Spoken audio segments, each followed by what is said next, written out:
The fluorescent lights in the ICU hummed their cold, mechanical song as I sat beside my mother's hospital bed, watching her chest rise and fall in shallow, labored breaths. The machines beeped their steady rhythm, counting down the final moments of her life. Outside in the sterile hallway, I could hear my stepsister, Courtney's voice, loud and celebratory, completely out of place in this house of death. She was on her phone, laughing. Actually laughing. I caught fragments of her conversation through the partially open door.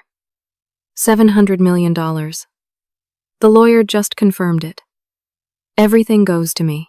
My hands trembled as I held my mother's frail fingers, feeling the papery texture of her skin. She had wasted away to almost nothing in these final weeks, the cancer devouring her from the inside. Her eyes fluttered open, cloudy but determined, and she squeezed my hand with what little strength remained. She pointed toward her old purse on the bedside table, the worn leather bag she had carried for years. I reached for it, my heart breaking as she struggled to speak. "Everything you need," she whispered, her voice barely audible above the machines, "is in there. Promise me you will look." Those were her last words. Her hand went limp in mine as the monitors began their frantic alarm. I clutched the purse to my chest as nurses rushed in, but I already knew she was gone. Through my tears, I opened the bag. Inside was only one item. Her old iPhone, the screen cracked, the case worn from years of use. From the hallway, Courtney's voice rang out clear as a bell. She finally kicked the bucket. Time to celebrate. 3 days after the funeral, I sat alone in my tiny studio apartment, staring at the cracked phone screen. Courtney hadn't bothered to show up to the service. She had sent a text message that morning. Just 4 words. Too busy with lawyers. The casual cruelty of it still stung, though I shouldn't have been surprised. We hadn't been close since our parents divorced 5 years ago.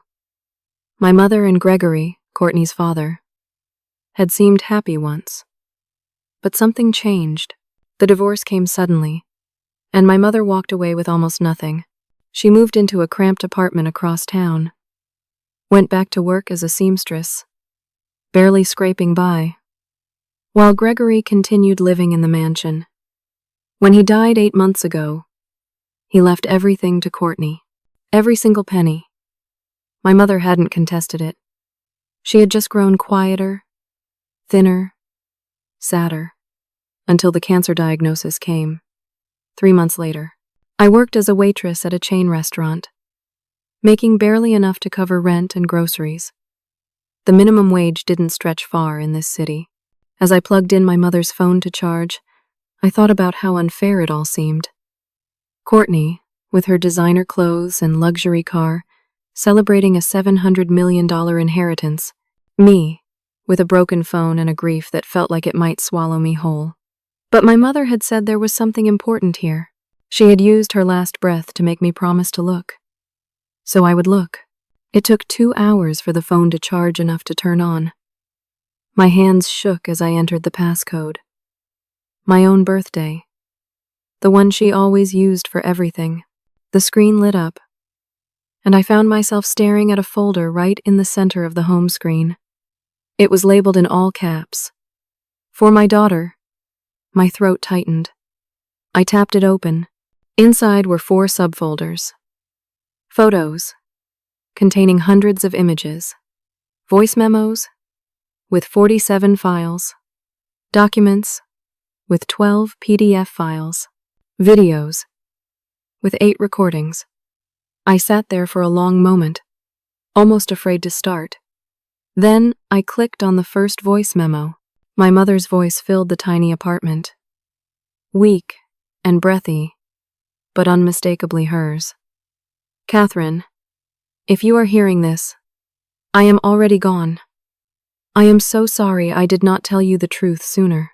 The recording was dated 3 weeks before she died. I leaned closer to the phone, my heart pounding. What truth? What had she been hiding? The story that unfolded over the next 20 minutes shattered everything I thought I knew about my family. The $700 million was not Gregory's money. It had never been his. My mother had been the wealthy one. End of case. End of case. End of case. She had inherited a fortune from my grandparents, who had owned a chain of manufacturing plants across the Midwest. When she married Gregory 18 years ago, he had been just a financial manager at a mid-sized firm. She had been so in love, so trusting. She put him in charge of managing her investments, her accounts, everything. And Gregory had systematically stolen it all. Over the course of their marriage, he had transferred her assets into shell companies, dummy corporations, offshore accounts, all registered in his name. By the time she discovered what he had done, it was too late. He controlled everything. When she confronted him 5 years ago, he threatened her. Threatened me. He said if she tried to expose him, if she tried to take him to court, he would make sure I suffered for it. He had connections, he told her. Powerful people. He could destroy my future, ruin my life, even put me in danger. My mother had believed him. So she had agreed to the divorce, took nothing, and stayed silent to protect me. But she had not stayed idle. For 5 years, she had been collecting evidence, documenting everything, building a case. The cancer diagnosis had accelerated her timeline. She knew she was running out of time. I opened the documents folder with trembling fingers. The first file was a scanned copy of my mother's original will, written before she met Gregory. It left everything to me. The next document was a copy of the prenuptial agreement they had signed, clearly showing that her assets were supposed to remain separate. But Gregory had hidden this document, claimed it never existed. The emails came next, dozens of them, conversations between Gregory and his personal lawyer, discussing strategies to transfer assets legally, to make it look like he had earned the money himself. Screenshots of bank transfers, showing millions of dollars moving from accounts in my mother's name to corporations controlled by Gregory. Photographs of documents, taken secretly over the years, showing the paper trail of his theft. Then I found the photos folder. My hands went cold as I scrolled through them. Pictures of Gregory with another woman, dating back 10 years. An affair he had hidden throughout most of the marriage. Photos of Courtney and Gregory sitting with lawyers, all of them smiling. Photos of financial statements, investment portfolios, property deeds, all the proof my mother had gathered, piece by painful piece. But it was the last voice memo that made my blood run cold. It was not my mother's voice. It was a phone call recording.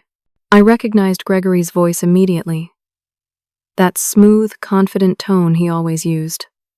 And Courtney. The conversation was from 6 months before Gregory died. "Dad, when are you going to finalize everything?" Courtney's voice was impatient. "I want that woman completely out." "Don't worry, sweetheart," Gregory replied. "After I am gone, everything goes to you. I already changed the will. That gold digger and her daughter will not see a penny." "What if she has proof?" Courtney asked. "I destroyed everything," Gregory said confidently. "And even if she tries? I have Judge Patterson in my pocket. Cost me $200,000, but worth it." I sat there in stunned silence, the phone clutched in my hands. They had not just stolen the money. They had corrupted the entire system. They had bought a judge. My mother had known all of this. She had recorded it. And she had stayed silent, letting them think they had won. All to keep me safe. The grief and rage that washed over me was unlike anything I had ever felt. But beneath it was something else. Determination. My mother had given me the tools I needed. Now I had to decide what to do with them. 1 week after discovering the recordings, I made my first move. I could not just walk into court with a phone full of evidence and expect justice. I needed a lawyer, someone who specialized in estate fraud, someone who could take on a powerful family like the Hayes. I spent hours searching online, reading reviews, looking for someone with a strong reputation. Finally, I found a firm that seemed perfect. Henderson and Associates. Their website boasted decades of experience in complex estate disputes. Brian Henderson, the senior partner, had won several high-profile cases. I called and made an appointment.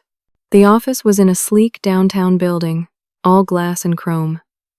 Brian Henderson was in his mid-40s, wearing an expensive suit that probably cost more than my monthly rent. He had that confident air that successful lawyers always seem to carry. I sat across from him in a leather chair and told him everything. About my mother, about Gregory's theft, about the evidence on the phone. I showed him the recordings, the documents, the emails. As he listened, his eyes grew wider. He leaned forward, studying the files intently. "This is incredible," he said when I finished. "This is a slam-dunk case, Catherine. With this evidence, we can prove fraud, embezzlement, possibly even criminal conspiracy. The will can be contested and overturned. You should have received that inheritance, not Courtney." I felt a surge of hope. "Really? You think we can win?" "Absolutely," Brian said with confidence. "I will take this on contingency. That means you do not pay me unless we win. When we do, I take 30% of whatever we recover. The rest is yours." It seemed too good to be true, but I was desperate. I signed the contract right there, my signature shaky but determined. Brian promised to file the lawsuit within 2 weeks. Those 2 weeks felt like the longest of my life. I went to my waitressing job every day, serving tables and clearing dishes, but my mind was elsewhere. I kept thinking about what I would do with the money, not for myself, though the thought of financial security was appealing. No, I wanted to honor my mother. Maybe open a sewing school in her name, help other women learn a trade, become independent. She would have loved that. Brian called a few times during those weeks, always sounding busy and professional. "Just finalizing some documents," he would say. "Crossing all the T's, dotting all the I's. This is going to be airtight." I backed up everything from my mother's phone onto a cloud account and a USB drive. I was not taking any chances. The evidence was too valuable to risk losing. I felt like I was finally doing something, taking action, fighting back. For the first time since my mother died, I felt a small spark of hope. Then came the phone call. It was the beginning of week 3. Brian asked me to come to his office. I took the bus downtown, my stomach fluttering with nervous excitement. Maybe he had good news. Maybe the lawsuit was ready to file. But when I walked into his office, something felt wrong. Brian was sweating.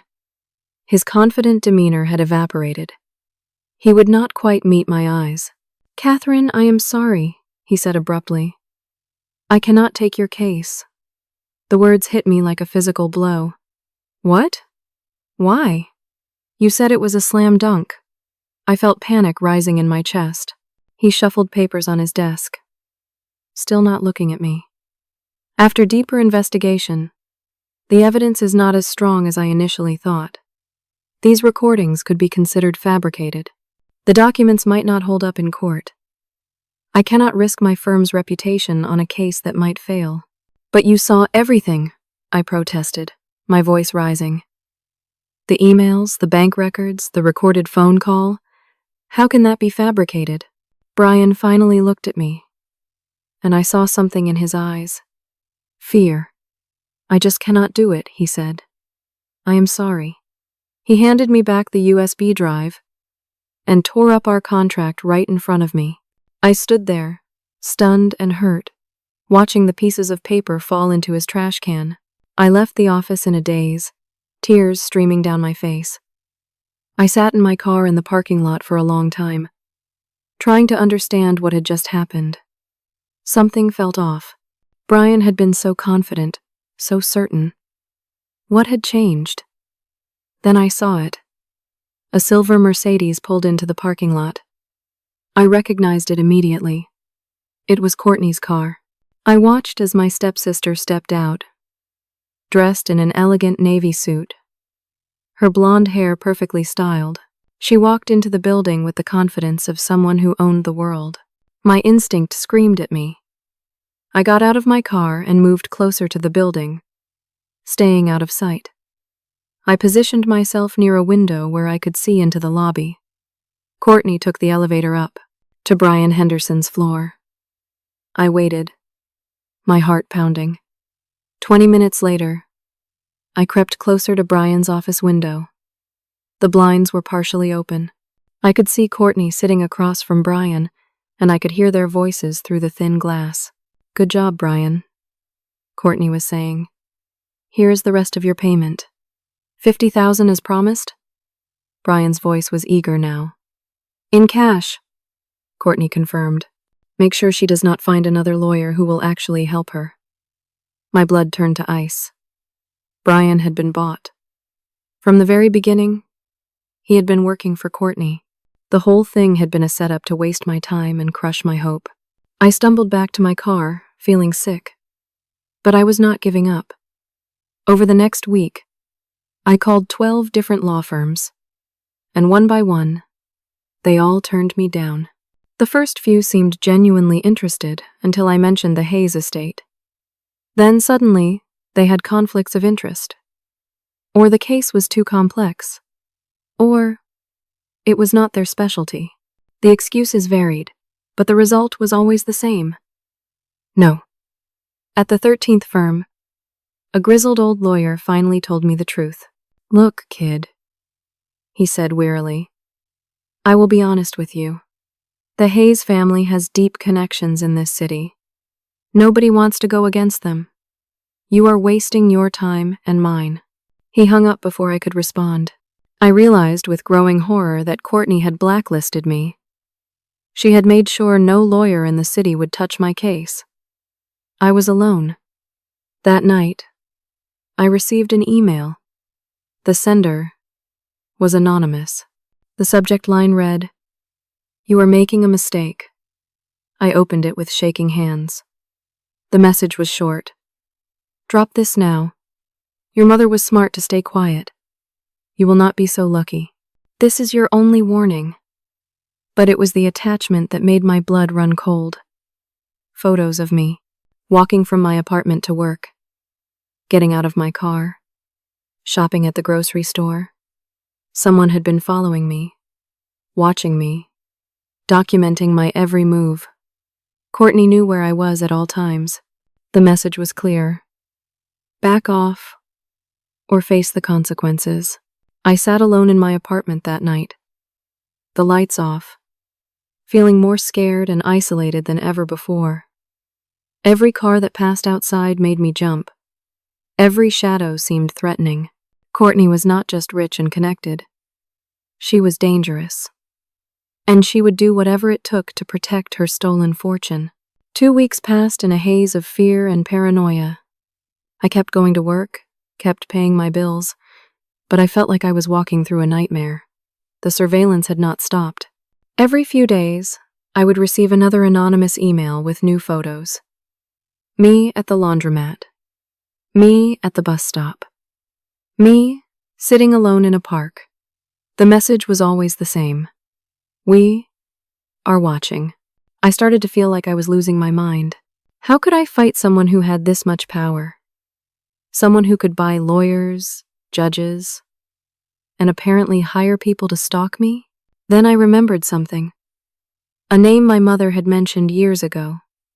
Dorothy.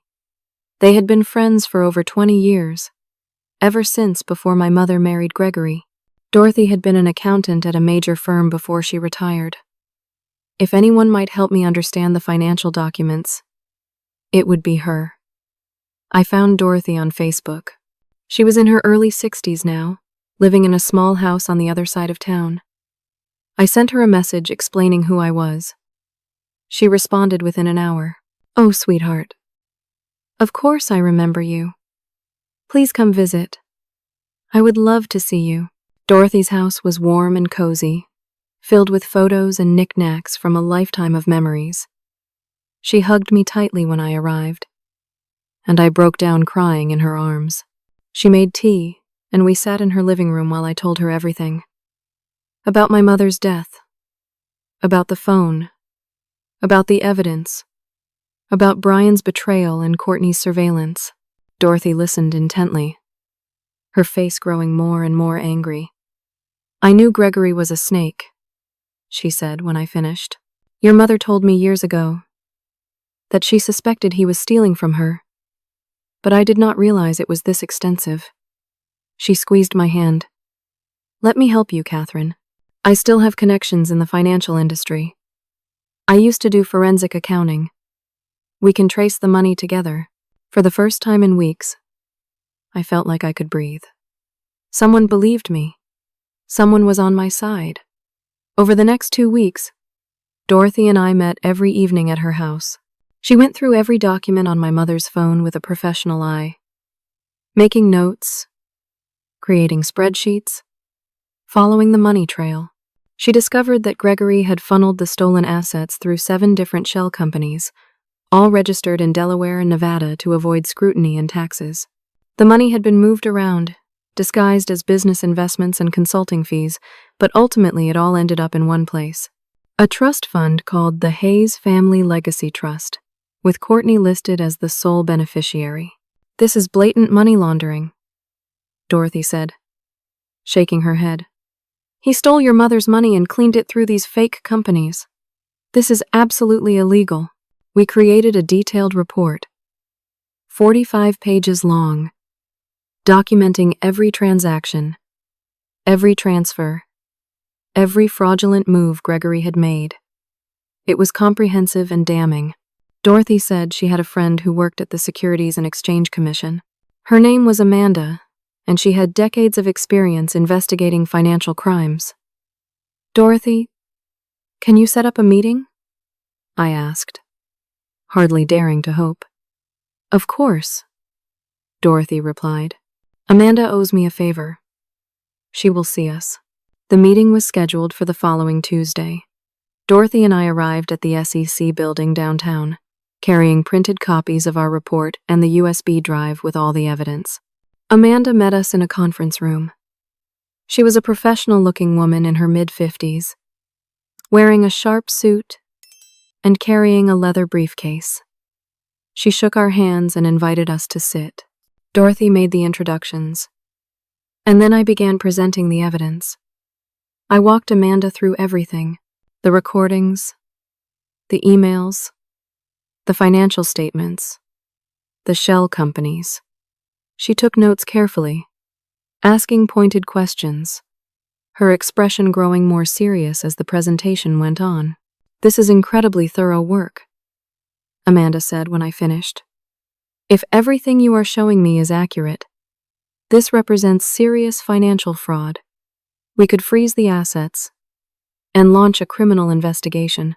Dorothy squeezed my hand under the table. I felt tears of relief welling up. Finally, someone with real power was taking this seriously. Amanda looked at both of us. I need to keep these documents for our review process. Can you leave the USB drive and these printed copies with me? I hesitated for just a moment. This was all the evidence I had. But Dorothy nodded at me reassuringly. Amanda is trustworthy, she said. I handed over the USB drive and the folder of documents. Amanda smiled. Give me 2 weeks. I need to consult with my team and our legal department. We will be in touch. I left that building feeling lighter than I had in months. Finally, things were moving in the right direction. 3 days later, I tried calling Dorothy to discuss next steps. The phone went straight to voicemail. I called again an hour later. Still voicemail. A nervous feeling started growing in my stomach. I drove to Dorothy's house. When I got there, the driveway was empty.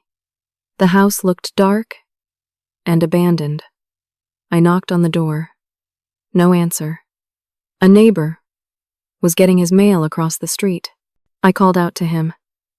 "Excuse me, do you know where Dorothy went?" The neighbor looked at me suspiciously. "She moved out 2 days ago," he said. "Had a moving truck come early in the morning. Took everything and left." My heart started racing. That made no sense. Dorothy had not mentioned anything about moving. I got back in my car and called the SEC directly, asking for Amanda's extension. "I am sorry," the receptionist said. "There is no Amanda in our financial fraud division." "What?"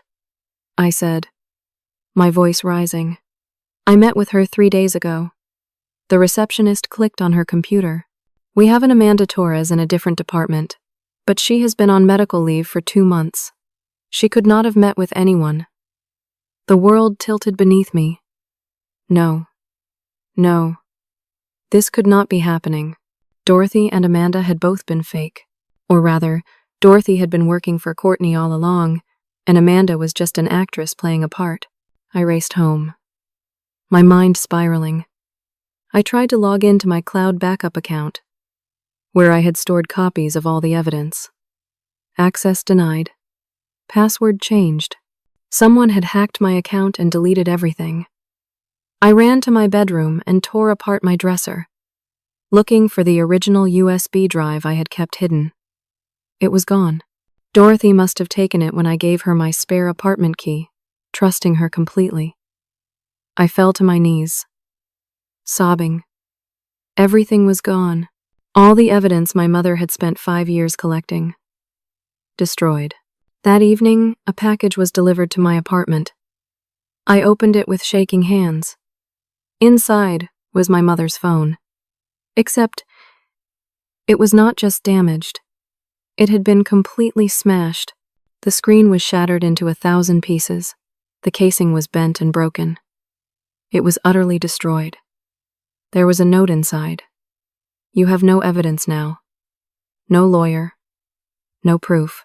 Walk away while you still can. Next time, it will not be just a phone." And there was a photo. My apartment building. My car in the parking lot. The restaurant where I worked. Courtney was sending a message. She could get to me anytime, anywhere. I was completely vulnerable, and she had won.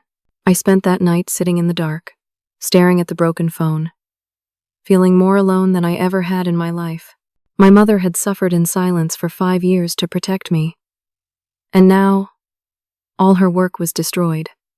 Dorothy, someone my mother had trusted for 2 decades, had been bought by Courtney. Or maybe she had been working with Gregory all along. I did not know anymore. I could not trust anyone. The next morning, I dragged myself to work, exhausted and hollow. I went through the motions of my shift, serving tables, forcing smiles, pretending everything was fine. But inside, I was breaking apart. At the end of my shift, Paul, the restaurant manager, called me into his office. He looked uncomfortable, avoiding eye contact. "Catherine, I am really sorry about this," he said. "I have to let you go." The words did not even surprise me anymore. "Why?" I asked flatly. Paul shifted in his seat. "Corporate decision. They said we are downsizing." I almost laughed. "Downsizing? You just hired 2 new servers last week." Paul's face reddened. "I cannot say more than that. Here is your final paycheck." He handed me an envelope. I took it without a word and left. Later that day, I did some research. The restaurant chain had recently been purchased by a larger investment firm, and that investment firm was a subsidiary of Courtney's holdings. One phone call from her, and I was unemployed. 3 days after losing my job, my landlord knocked on my door. Frank was usually a reasonable guy, but today he looked tense and formal. He handed me a piece of paper. "Eviction notice. I need you out by the end of the month," he said. "What?" I said, scanning the document in disbelief. My lease does not end until next year. This is illegal. Building got sold, Frank said. New owners want everyone out. You cannot just evict people like this. I protested. Talk to my lawyer if you want to fight it, Frank replied. But you are out in 30 days. That is final. He left before I could say anything else. I looked up the building sale online. The new owner was another investment company. I dug deeper, following the corporate trail. It led back to the same conglomerate that owned Courtney's primary businesses. She had purchased my apartment building just to evict me. The systematic destruction of my life was not accidental. It was calculated. Over the next week, I applied to 20 different jobs, retail positions, food service, office work, anything I could find. Some places called me in for interviews. They seemed interested at first, but after running background checks, they all said the same thing. We have decided to go with another candidate. One HR representative was more honest than the others. I do not know what you did, she said quietly, but your name is flagged in our hiring system. We have been advised not to bring you on board. I am sorry. Courtney had blacklisted me from employment across the entire city. My credit card was suddenly canceled. Suspicious activity, the company said. My bank account was frozen pending an investigation into potential fraud. I had not committed any fraud, but that did not matter. With a few phone calls, Courtney had cut off my access to money. I had $300 in cash. That was all I had left in the world. I tried to access my mother's old bank account, the one we had shared jointly for emergencies. It was closed. All the money gone. Everything was being taken away, piece by piece. I called old friends, people I had known for years, asking if I could stay with them temporarily while I figured things out. Jessica, a friend since high school, sounded nervous on the phone. I am sorry, Catherine, but I cannot get involved. I heard you are in some kind of legal trouble. My husband does not want any problems. Lauren, another friend, was more direct. Someone told me you are suing a powerful family and losing badly. I cannot have that drama in my life right now. I checked my social media accounts and felt sick. Fake profiles had popped up everywhere, posting about me. Gold digger trying to steal inheritance from grieving daughter. Liar who fabricated evidence against dead stepfather. Mentally unstable woman harassing Hayes' family. The lies spread like wildfire. People I barely knew were sharing the posts, adding their own commentary. My reputation was destroyed. Nobody would hire me. Nobody would help me. Nobody believed me. 2 weeks before my eviction deadline, I found myself sitting alone by the river late at night. The water looked dark and cold under the streetlights. I thought about how easy it would be to just walk in, to let the current take me away from all this pain and hopelessness. My mother was gone. My life was in ruins. Courtney had won.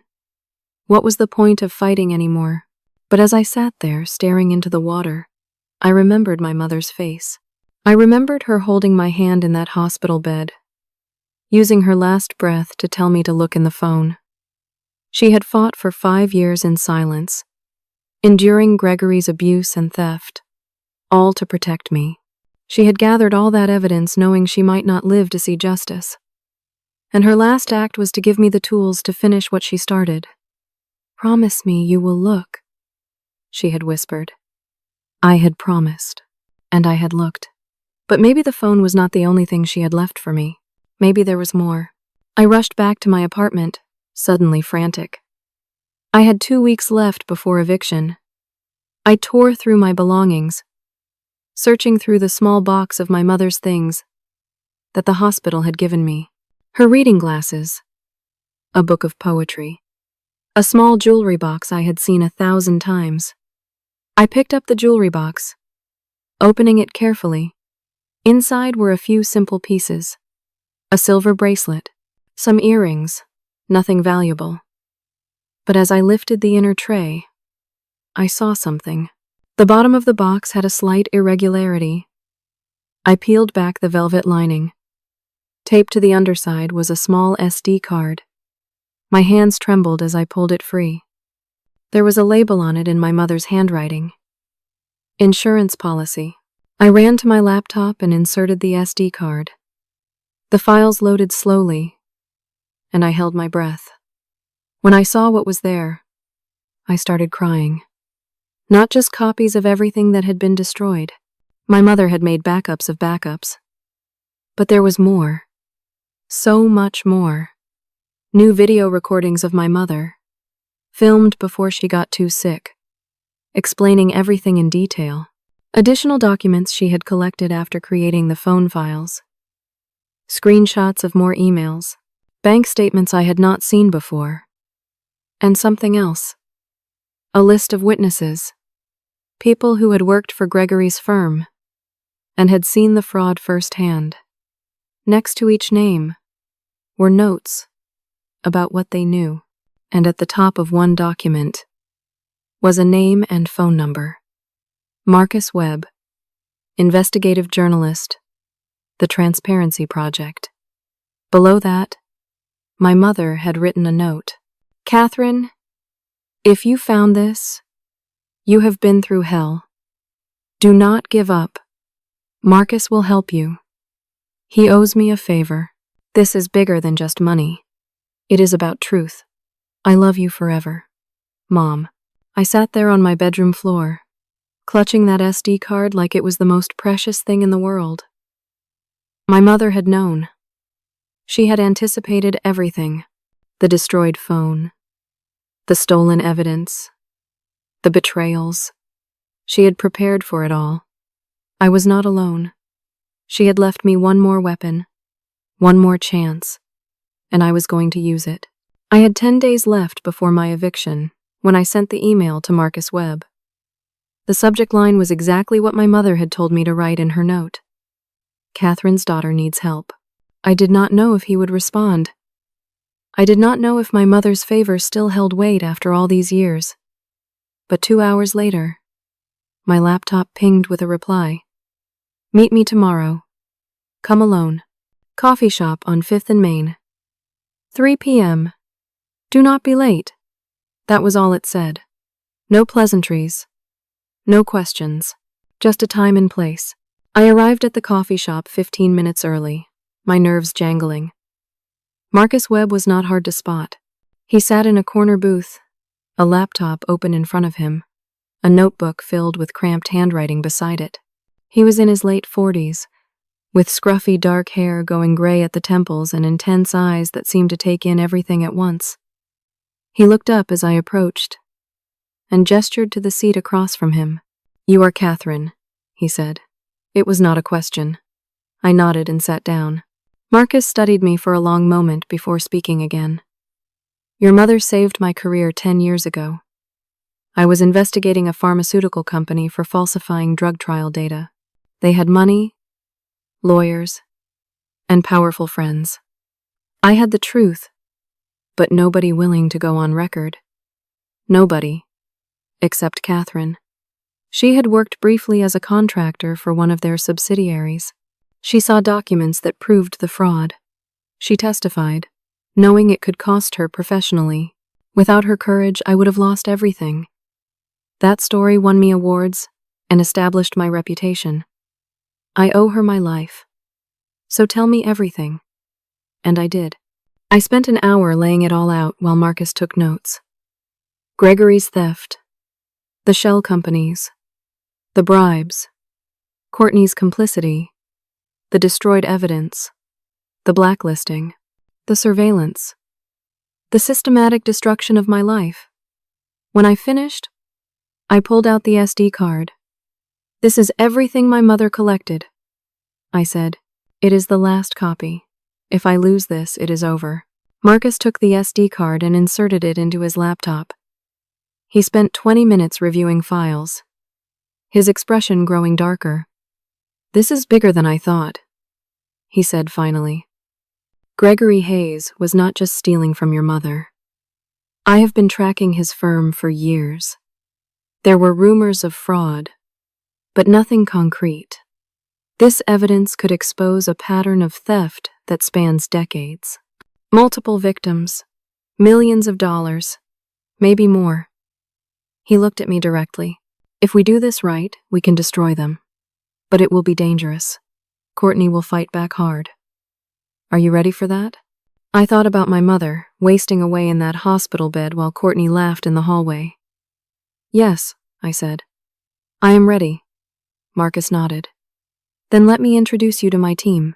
Over the next 2 days, I met the people who would become my allies in this fight. Sarah Morrison was a data analyst in her early 30s. Brilliant with computers and forensic digital analysis. She could trace financial transactions through layers of corporate obfuscation and uncover hidden connections. James Crawford was a retired FBI forensic accountant, now in his 60s, but still sharp as ever. He had spent 30 years investigating white-collar crime. When Marcus showed him the evidence, his eyes lit up. This is the kind of case I spent my career hoping to crack, James said. We worked out of Marcus's small office, a cluttered space filled with filing cabinets and whiteboards covered in notes from previous investigations. Over the next week, we built the case methodically. Sarah verified every document on the SD card, checking digital signatures and metadata to confirm authenticity. James analyzed the financial transactions, creating detailed charts showing exactly how money had moved from my mother's accounts into Gregory's web of shell companies.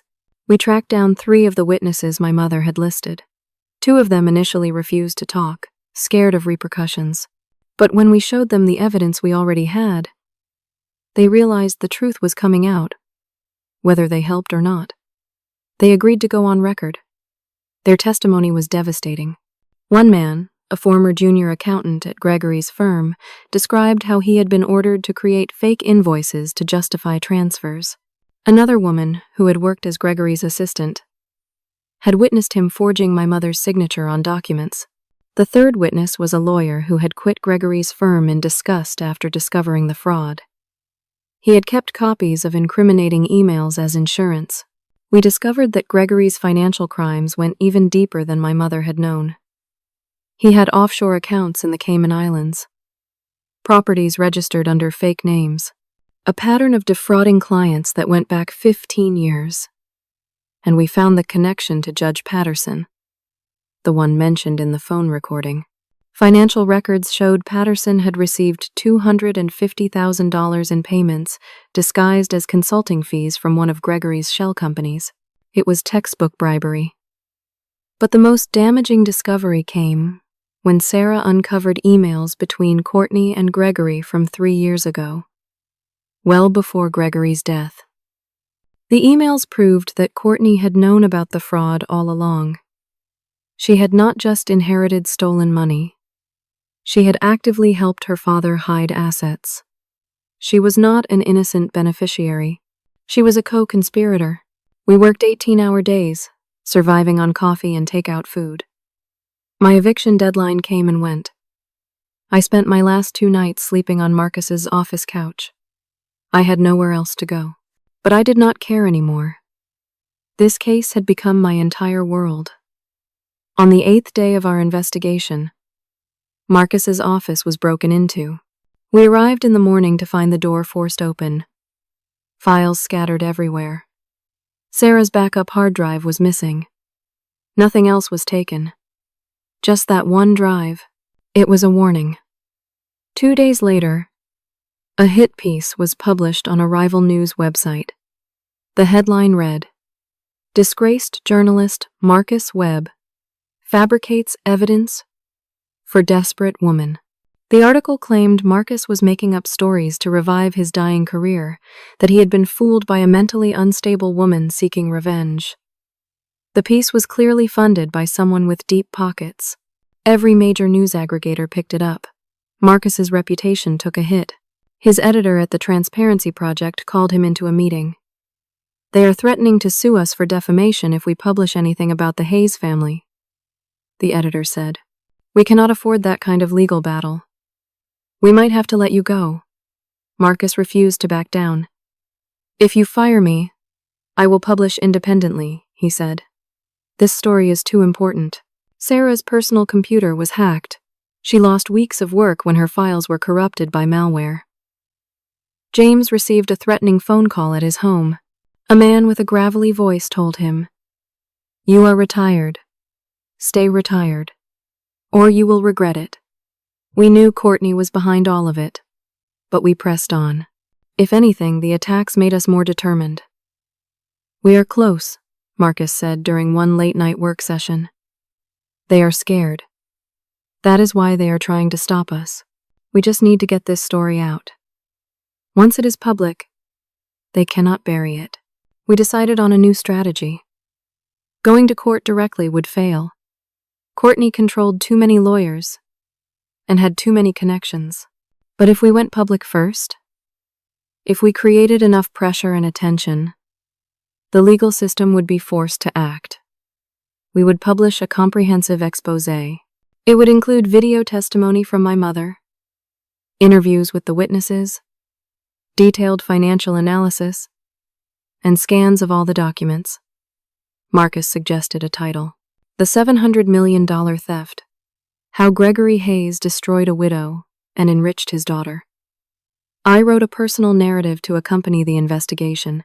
Sarah created interactive graphics that readers could click through, following the money trail themselves. James provided expert commentary explaining the financial crimes in terms ordinary people could understand. We prepared everything for publication. The article was ready. The evidence was compiled. We scheduled the release for the following Monday. That gave us 3 days to do final checks and prepare for the inevitable backlash. On Friday night, my phone rang. Unknown number. I answered cautiously. "Miss Catherine," a smooth male voice said. "My name is Richard Sterling. I represent Courtney Hayes. We would like to offer you a settlement." I felt my stomach drop. "How did you get this number?" "That is not important," Richard said dismissively. "What is important is that we are prepared to make you a very generous offer. $5 million. Tax-free. Cash. You sign a non-disclosure agreement and walk away from this vendetta." I felt anger rising in my chest. "I am not interested." "You have not heard the full terms," Richard continued, his voice taking on a harder edge. $5 million is more money than you have ever seen. You could live comfortably for the rest of your life. Your mother would want you to be safe and secure. Do not presume to tell me what my mother would want," I said coldly. "She would want justice." "The answer is no." There was a pause on the line. "Then you have made a very dangerous choice, Miss Catherine. We know about Marcus Webb. We know about the article you are planning to publish. We will destroy all of you if you proceed. This is your last chance to walk away." I hung up without responding. My hands were shaking. 10 minutes later, Marcus called. His voice was tense. "Catherine, we have a problem. Our platform just received a cease and desist letter from Courtney's legal team. They are threatening to sue us for $500 million in damages if we publish. The editor is scared. He wants to pull the story." We sat in emergency meeting that night. Marcus's editor was adamant. "We cannot take this risk. If they sue, it will bankrupt us. I am sorry, Marcus, but I cannot let you publish this through our platform. We had been so close. We had done everything right. And once again, we were being blocked by Courtney's money and power." But as I sat there in that small office, surrounded by weeks of work and evidence of terrible crimes, I refused to accept defeat. "There has to be another way," I said quietly, and Marcus looked at me with a grim smile. "There is," he said. "We just have to be willing to burn some bridges." We had 3 days left before our scheduled publication date. 3 days to find a way around Courtney's legal threats and get the story out. Marcus paced his office while Sarah and James and I brainstormed alternatives. "If the platform will not publish," Marcus said, "we go around them. We publish independently." Sarah leaned forward. We can create our own website, host all the documents there, make everything downloadable. Once it is on the internet, it cannot be taken back. James nodded thoughtfully. I still have contacts at major newspapers. The New York Times, Washington Post, Wall Street Journal. If we give them advance copies, they might pick up the story. Even if Courtney sues us, the truth will already be out there. We worked around the clock for the next 72 hours. Sarah built a website from scratch, registered through a foreign hosting company that Courtney's lawyers could not easily reach. We uploaded every document, every piece of evidence, every witness statement. We created a 30-minute video documentary that laid out the entire case. It opened with my mother's recorded testimony, her weak voice explaining how Gregory had stolen her fortune. Then it moved to my narrative, me speaking directly to the camera about the years of abuse and theft and the systematic destruction of my life when I tried to fight back. The witnesses appeared next. Their faces shone clearly, their statements detailed and damning. James provided expert analysis, walking through the financial crimes step by step. Sarah's graphics showed the money trail, making it easy for anyone to follow how millions of dollars had been stolen and hidden. Marcus wrote a powerful press release. He sent it to 50 major media outlets along with embargoed copies of our investigation. Several immediately expressed interest. We scheduled the release for Sunday night at midnight. That would give Monday morning news programs time to pick it up. We posted the video on YouTube, uploaded clips to TikTok and Twitter, shared the story on Reddit, and every social media platform we could think of. We tagged investigative journalists and news organizations. We created the hashtag Hayes Inheritance Scandal. And then we pressed publish and waited. The first hour was agonizing. The view count on YouTube ticked up slowly. 10 views, 50, 100. But then something happened. People started sharing it. The Reddit post gained traction. Someone with a large Twitter following retweeted our thread. By 3 a.m, we had 10,000 views. By 6 a.m, it had exploded to 500,000. The video was trending on Twitter.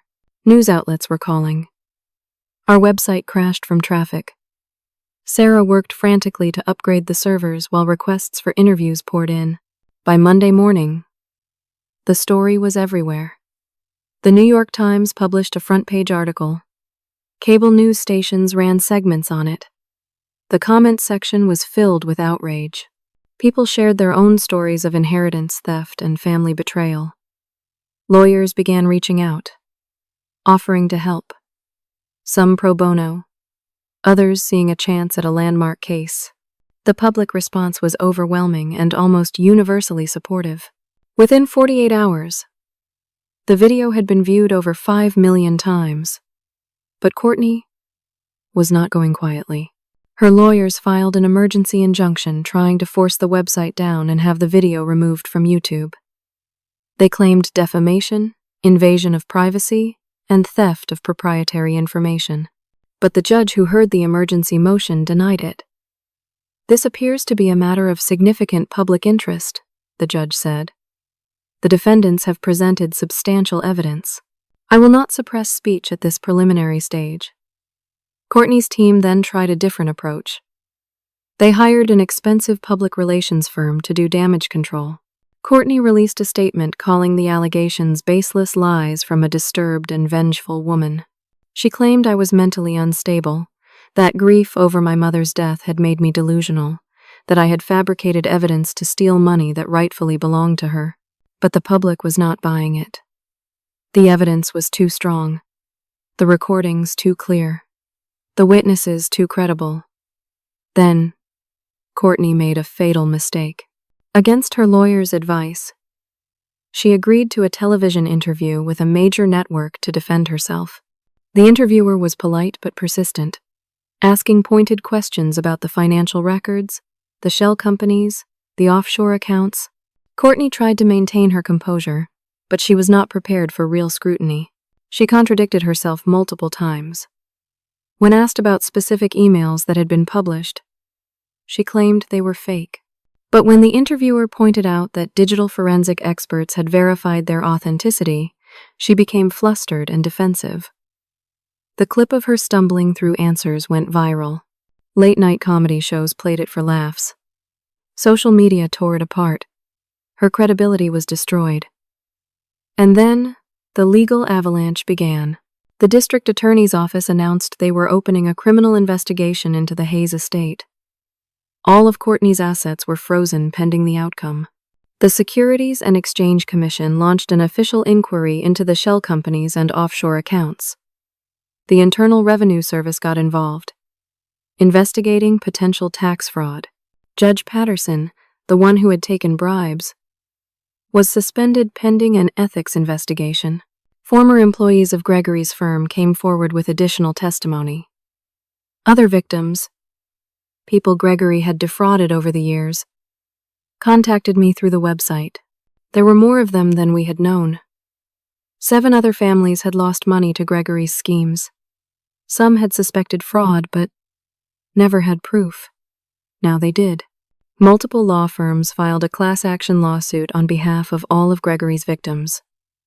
The case was massive, and into all of this stepped Helen Morgan, senior partner at one of the most prestigious law firms in the country.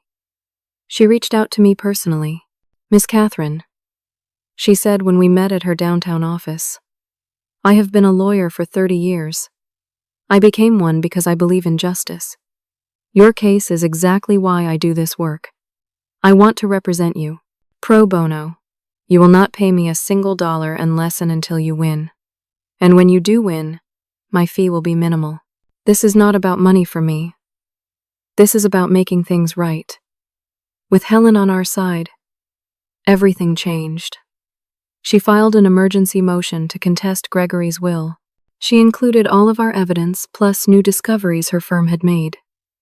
She requested a full forensic audit of every account Gregory had ever controlled. She demanded DNA testing to verify family relationships. And that last request led to the final devastating revelation. 1 week after Helen filed her motion, I received a call asking me to come to her office immediately.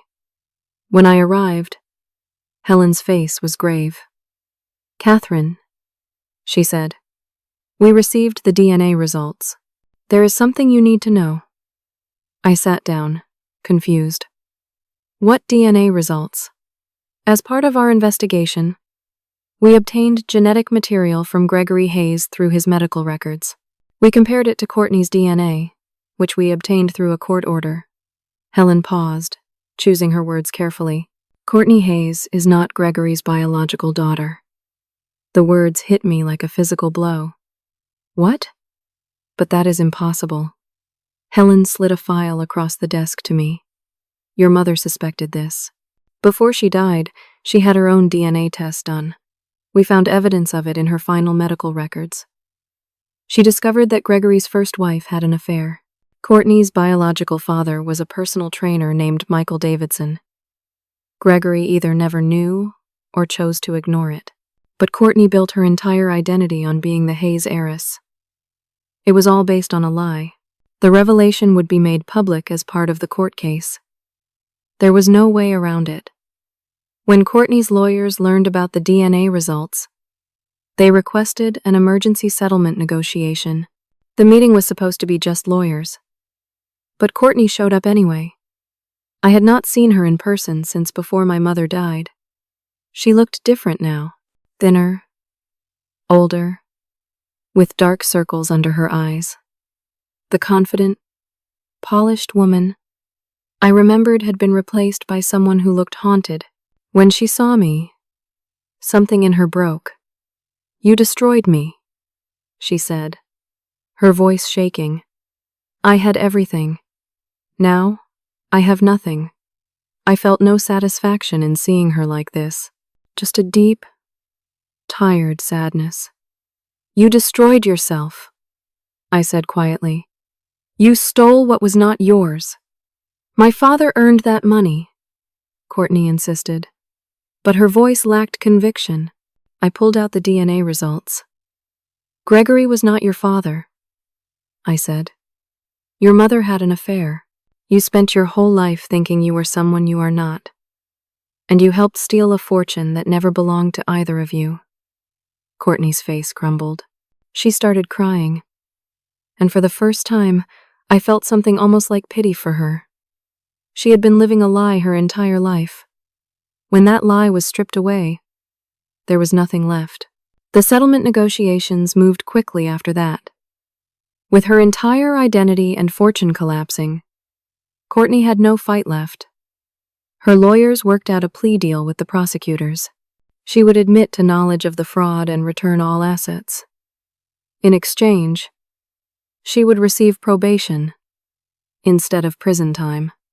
Judge Patterson was not so lucky. He was disbarred and charged with accepting bribes and obstructing justice. Several of Gregory's former business partners faced conspiracy charges. The estate was liquidated. My mother's original will was validated. As her sole heir, I was entitled to everything. After legal fees, restitution to Gregory's other victims, and taxes, the amount came to $380 million. It was more money than I could comprehend. But it had never been about the money.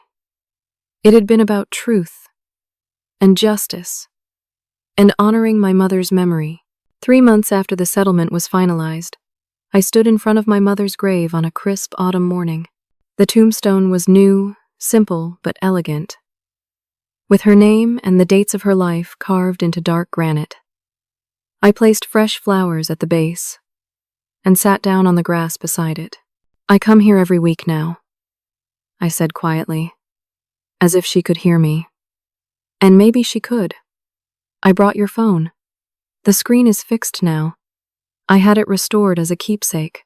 I pulled the old iPhone from my pocket and held it in my hands. "This phone changed everything, Mom. You knew it would.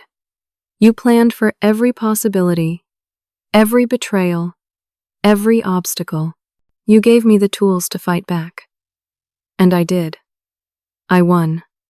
We won." Tears ran down my face, but they were not bitter anymore. They were healing tears.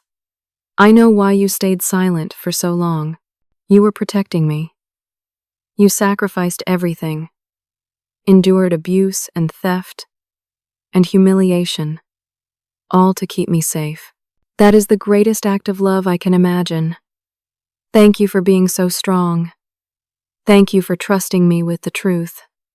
Thank you for never giving up, even when you knew you would not live to see justice. I promise I will honor your memory every day for the rest of my life." The legal resolution had been comprehensive. The court had ruled in my favor, invalidating Gregory's fraudulent will and restoring my mother's original intentions. I received $380 million after ensuring that all of Gregory's other victims were compensated first. Some of them had lost their retirement savings. Others had been swindled out of inheritance from their own parents. Making them whole was the first thing I did with the money. Courtney received nothing. As someone who was not a biological heir and who had been complicit in the fraud, she had no legal claim. She accepted a plea deal that kept her out of prison, but left her with nothing. Judge Patterson was disbarred and sentenced to 5 years for corruption. Gregory's former business partners faced their own legal consequences. The web of fraud that Gregory had built over decades was finally dismantled, but what I did with the money after that was what mattered most to me. I paid off my debts first, which was surreal, after months of being broke and terrified. Then I bought back the apartment building I had been evicted from. I kept all the original tenants and lowered their rents to affordable rates.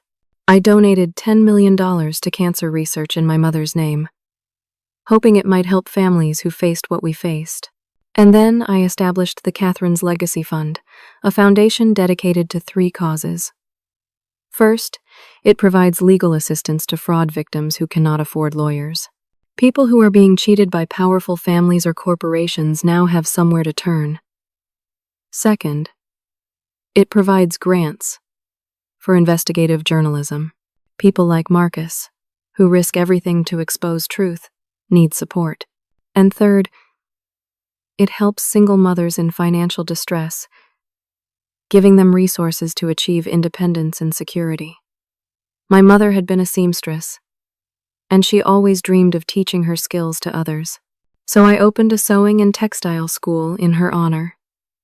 We offer free classes to low-income women, teaching them valuable trade skills that can lead to employment.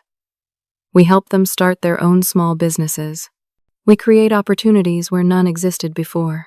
The school employs 15 people now and has graduated over 100 students. Some of them have gone on to open their own shops. Others work in the fashion industry. All of them have a chance they might not have had otherwise. Marcus published a book about the case called The Phone That Changed Everything. It became a bestseller and revived his career. He is now one of the most respected investigative journalists in the country. Sarah started her own data forensics company, using her skills to help lawyers and investigators crack complex financial crimes. James came out of retirement to teach forensic accounting at a prestigious university. He says working on my case reminded him why he loved the job in the first place. Helen Morgan and I have stayed close. She has become a mentor and friend, someone I can turn to when I feel overwhelmed by the responsibility of having so much money. The team that fought for me has remained in my life. We have dinner together once a year on the anniversary of the day we published the story. I started therapy to process everything I had been through, the trauma of losing my mother, the betrayal by Dorothy, the months of surveillance and threats, the systematic destruction of my life. It takes time to heal from something like that. But I am healing. I have learned to trust people again, carefully, and with boundaries. I have made genuine friendships with people who value me for who I am, not for the money I have. I even started dating someone I met at a community event. His name is Andrew, and he is kind and patient and makes me laugh. We are taking things slow, but for the first time in a long time, I feel hopeful about the future.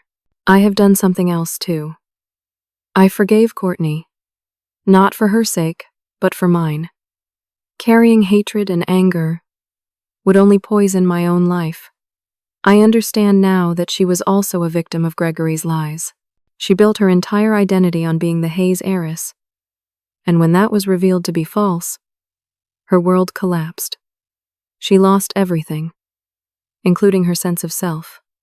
I do not maintain contact with her. That bridge is permanently burned. But I have let go of the rage. That does not mean I have forgotten what she did. It just means I have chosen not to let it define me. The foundation keeps me busy. I could have retired and lived a life of luxury, but that would have felt empty. My mother did not sacrifice herself so I could sit on a beach somewhere. She wanted me to have a good life. Yes, but she also wanted the truth to matter. She wanted justice, and she wanted her legacy to be something meaningful. So I work. I run the foundation. I teach at the sewing school. I speak at events about fraud prevention and victims' rights. I have turned my pain into purpose, and I think my mother would be proud of that. I recorded a video message that we posted on the foundation's website. It has been viewed millions of times. In it, I tell my story and encourage other victims of fraud to come forward. Never give up, I say to the camera. Document everything. Keep records. Tell the truth even when it is dangerous. Justice may not come quickly, but it will come if you keep fighting. The truth always finds a way. I receive emails every day from people who watched that video and found the courage to report fraud in their own lives. Some of them have won their cases. Others are still fighting, but they know they are not alone. And that makes all the difference. When I think about everything that happened, I realize the money was never the victory. The real victory was exposing the truth, seeing justice served, clearing my mother's name, helping other victims. preventing Courtney and people like her from hurting anyone else. The money is just a tool. What I do with it is what matters. I still keep my mother's phone, even though it is just a memento now. It sits on a shelf in my home office, a reminder of where this journey started. One phone, one truth. One determined woman who refused to let her daughter face the world without weapons. That phone changed everything. It gave me back my life, my mother's legacy, and a purpose bigger than myself. The final lesson I learned is this: persistence can overcome power. Truth cannot be buried forever, no matter how much money someone has or how many people they bribe. Family is not always about blood. Loyalty must be earned, not assumed. Silence enables abuse. Speaking up creates change, even when it is terrifying. Wealth means nothing without integrity. The greatest inheritance is not money. It is love and courage, and the example of someone who fought for what was right. Justice delayed is not justice denied. As long as you refuse to stop fighting. And sometimes, the smallest things, like an old phone with a cracked screen, can change the world. I visit my mother's grave every week. I bring flowers. I talk to her about the foundation, about the school, about my life. I tell her about the people we have helped. I play her voice memos sometimes, just to hear her speak again. And I keep my promise. I looked. I fought. I won. Justice for her has been achieved. Her legacy is honored. And every day, I try to live in a way that would make her proud. So let me ask you something. Have you ever been betrayed by someone you trusted? Have you ever felt powerless against someone with more money or influence? What would you do if you discovered a terrible truth that could destroy your family but might also bring justice? I would love to hear your thoughts in the comments below. This story is not just mine. It belongs to everyone who has ever been cheated, silenced, or told they could not win. If this resonated with you, please hit that like button. Subscribe to this channel so you do not miss future stories about real people facing impossible odds and finding the courage to fight back. Share this video with someone who needs to hear it. Someone who is going through their own battle and needs to know they are not alone. Thank you so much for watching and for taking the time to hear my story. I hope it brings you strength, hope, and the reminder that justice is always worth fighting for, no matter how long it takes. Take care of yourselves. Protect the people you love. Stand up for what is right. And never, ever give up. Until next time.